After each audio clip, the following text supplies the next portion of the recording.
Thanks for joining us for News 5 at 6. I'm Rob Court. I'm Diane Derby. We're learning more about that deadly shooting in front of the El Paso County Courthouse today. Police say the suspect and the victim did have a previous relationship, but they have not said anything about how the two were connected. The shooting happened around 10 this morning and shut down several blocks of Tejon Street in downtown Colorado Springs. News 5's Eleanor Sheehan is joining us live outside the courthouse. She spoke with police and witnesses. What are they saying, Eleanor? Police say that they do have a suspect in custody, but they have not released their name yet. Now, I spoke with an individual today who says he saw the whole thing happen. He says he was parked outside the courthouse right here when he saw one man approach another man. The man then shot him in the head. He says this caused shock and fear to many people in the area. It was a normal morning, and then all of a sudden, Colorado Springs used to be Delon Nugent's home. She lives in Ireland now and is visiting her sister. well, this morning I came downtown to see how downtown has changed. She was shocked to see the police tape surrounding her car. And it was like, oh my God, I'm in the middle of a shooting? Oh my God.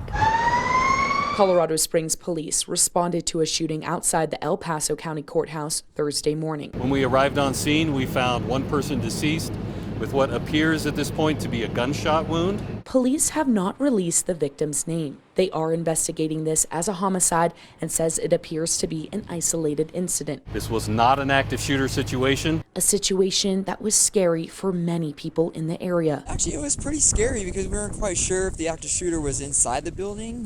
We didn't know pretty much where he was at. We just saw sheriffs running around. They looked kind of frantic, so of course it got all of us uneasy, but we just stayed calm and as we could. Brandon Tinsley was inside on the third floor of the courthouse. The sheriff came to us when we were at the elevator and told everybody that they couldn't leave. He says the courthouse was on lockdown for about 15 minutes. They then evacuated everyone out of the building. 2 more sheriffs came up and said they were escorting us out through the south side. Springs Fire says they were able to respond very quickly. It was shocking to see how fast they moved in.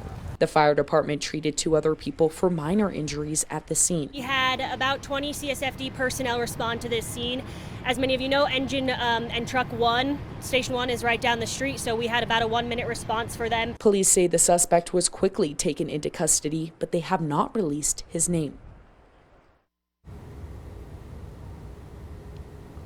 The courthouse was closed all day after the shooting, and now police also closed surrounding streets of the courthouse for their investigation, but the streets are now back open. Reporting in downtown Colorado Springs, Eleanor Sheehan, News 5. Eleanor, thank you. The courthouse will reopen tomorrow morning at 7:30. Officials say the hearings will take place as scheduled. If you were supposed to have a court appearance today, you do need to call them to reschedule. That number is on your screen, 719-452-5000.